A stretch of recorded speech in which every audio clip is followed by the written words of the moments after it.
ഞാനും അമ്മയും കൂടിയാണെങ്കിൽ ഒന്ന് നാലമ്പലം വരെ പോണേ കേട്ടോ. അതിനായിട്ട് ഞാൻ റെഡിയായി പുറത്തിറങ്ങി നേരെ ഇറങ്ങണം കേട്ടോ. അമ്മയാണെങ്കിൽ ഇതുവരെ റെഡിയായി കഴിഞ്ഞിട്ടില്ല. അതുകൊണ്ട് ഞാൻ അങ്ങ് ഇറങ്ങി നടന്നിട്ടാ. അമ്മ പിന്നെ പുറകെ വരുന്നുണ്ടായിരുന്നേ. ഞങ്ങൾ രണ്ടുപേരും മാത്രമായിട്ടല്ല കേട്ടോ പോകുന്നത്. അവിടെ നിന്ന് അമ്മയുടെ വീടിൻ്റെ അവിടെ നിന്ന് കുറച്ച് പേര് ട്രാവലറിന് അവിടെ നിന്ന് പോരുന്നുണ്ട്. അപ്പോൾ അവരവിടെ നിന്ന് ഇറങ്ങി ഇവിടെ എത്താറായപ്പോഴത്തേക്കും ഞങ്ങളെ വിളിച്ചിട്ടുണ്ടായിരുന്നു. അങ്ങനെ ഞങ്ങൾ രണ്ടുപേരും കൂടെ നേരെ ഞങ്ങളുടെ ഇവിടുത്തെ ബസ് സ്റ്റോപ്പിൽ വന്ന് നിൽക്കുമായിരുന്നു കേട്ടോ, ട്രാവലർ വെയിറ്റ് ചെയ്ത്. പിന്നെ ട്രാവലർ വന്ന് ട്രാവലറിൽ കയറണമായിരുന്നു കേട്ടോ. ഞാനാണെങ്കിൽ ആദ്യമായിട്ടാണ് നാലമ്പലം തൊഴാനായിട്ട് പോണത്. വണ്ടി കയറിയപ്പോഴത്തേക്ക് ഞാൻ വിചാരിച്ചു സീറ്റ് അവിടെ ഇവിടെയൊക്കെ ആയിട്ട് ഇരിക്കേണ്ടി വരും എന്നാണ് ഞാൻ വിചാരിച്ചത്. പക്ഷേ ഇതിനകത്ത് അധികം ആൾക്കാരൊന്നും ഉണ്ടായിരുന്നില്ല. ഇവരെങ്ങാണ്ട് വരാമെന്ന് പറഞ്ഞേച്ചവരൊന്നും പകുതി പേരും വന്നില്ല.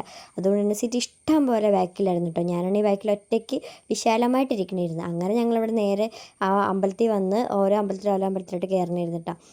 ഇവിടെ നിന്നാണെങ്കിൽ ഇങ്ങനെ ഓർഡർ ഉണ്ട്. അതായത് രാമൻ ലക്ഷ്മണൻ അങ്ങനെ ഓരോന്നിനും ഓരോ ഓർഡർ അനുസരിച്ചിട്ടാണ് അമ്പലത്തിൽ കയറുന്നത്. എനിക്കിതൊന്നും അറിയാൻ പാടില്ലായിരുന്നു, ഞാൻ ആദ്യമായിട്ട് വന്നുകൊണ്ട് തന്നെ. പിന്നെ ഇട ദിവസം വന്നുകൊണ്ട് തന്നെ വലിയ തിരക്കും ഉണ്ടായിരുന്നില്ല കേട്ടോ. പെട്ടെന്ന് തന്നെ ഞങ്ങൾ തൊഴുതിറങ്ങി തിരിച്ച് പോകാമെന്നുള്ള രീതിക്ക് ഉച്ചയൊക്കെ ആയപ്പോഴത്തേക്കും ഞങ്ങൾ വീട്ടിലേക്ക് പോകുന്ന രീതിക്കൊക്കെ കഴിഞ്ഞിട്ടുണ്ടായിരുന്നു കേട്ടോ.